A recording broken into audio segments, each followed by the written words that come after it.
तक मैं अभी तक समझ पाया हूँ काफ़ी हीनस क्राइम्स रिसेंट में हुए हैं। मर्डर काफ़ी हुए हैं। प्रॉपर्टी ऑफेंसेस भी यहाँ पर थोड़ा सा संख्या ज़्यादा है।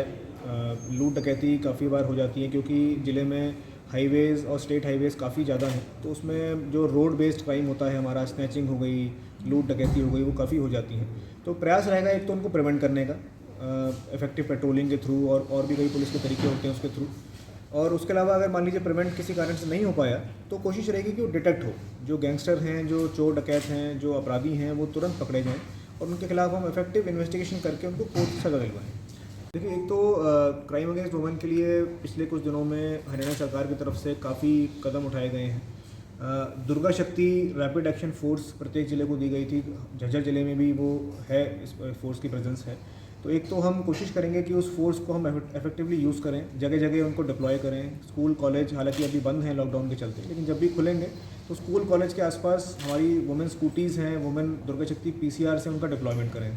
उसके अलावा जब भी कोई क्राइम होता है, क्राइम अगेंस्ट वुमेन का कोई भी क्राइम होता है, तो हमारी एक डिटेल्ड एसओपी बनी हुई है। उसमें हम किस तरह से उसको हम हैंडल करते हैं, टैकल करते हैं, उसका एक तरीका बना रखा है विभाग ने। तो कोशिश की जाएगी कि उसको हम पालना करें। विक्टिम सेंट्रिक अप्रोच हम अपनाते हैं पुलिस में। हम कोशिश करते हैं कि विक्टिम कंफर्टेबल फील हो और जो जितने भी कानून के प्रावधान हैं वो फॉलो हों, विक्टिम की प्रॉपर काउंसलिंग हो और उसमें जो अपराधी है वो तुरंत पकड़ा जाए। उसकी बड़ी स्ट्रिक्ट डेडलाइंस, टाइमलाइंस बनी हुई हैं जिनका समय समय पे हम फॉलो अप करते हैं। पुलिस मुख्यालय भी हमसे पूछता है, तो हम कोशिश करते हैं कि क्राइम अगेंस्ट वुमेन के जो केस हैं उसकी तुरंत कार्रवाई हो और प्रॉम्प्ट अरेस्ट होकर के जल्दी से जल्दी उसकी तफ्तीश खत्म करके हम कोर्ट में चलान दें। व्हीकल्स जो ज़िले में अवेलेबल हैं, कोशिश हम करते हैं कि उसको इफेक्टिवली यूटिलाइज़ करें। गाड़ियों की अगर कमी है तो हम रिक्वेस्ट भी करेंगे कि गाड़ी और मिल जाए। तो जो हमारे पास गाड़ियों का बेड़ा है, मैं कोशिश करूँगा कि उसको हम इफेक्टिवली यूटिलाइज़ करें। जितकी जहाँ ज़रूरत है उतनी गाड़ियाँ वहाँ दें। करते हैं जो व्यक्ति कंप्लेंट देता है, तो हमारा प्रयास रहता है कि उसको हम संतुष्ट करें, उसको सेटिस्फाई करें और वो खुश होके जाए। वो घर जाके खुश हो कि भाई पुलिस की जो मेरी कार्रवाई करी है वो अच्छी करी है। तो हम जब भी कोई जांच के लिए कंप्लेंट आती है, उसकी जांच होने के बाद उस कंप्लेंट को फाइल करने से पहले हम प्रयास करते हैं कि उसका एक फीडबैक ले लिया जाए, जिससे उससे पूछ लिया जाए कि भाई इसमें कोई कमी तो नहीं रह गई। अगर वो कहता है कि मैं संतुष्ट हूँ, तब तो वो कंप्लेंट फाइल हो जाती है।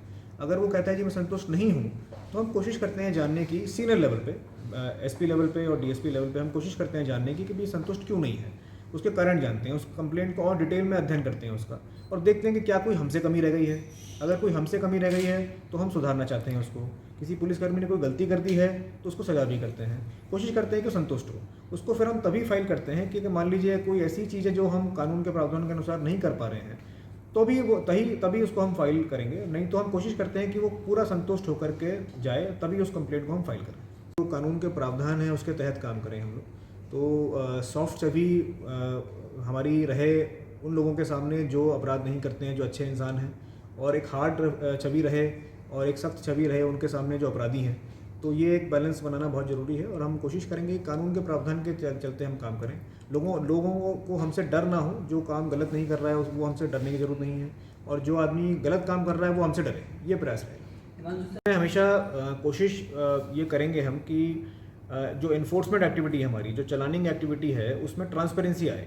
तो उसमें किसी तरह की शक का गुंजाइश ना हो। अगर कोई व्यक्ति शिकायत करता है तो उस शिकायत हमारे पास सबूत होने चाहिए ये देखने के लिए कि हमने जो कार्रवाई करी है वो सही है कि गलत।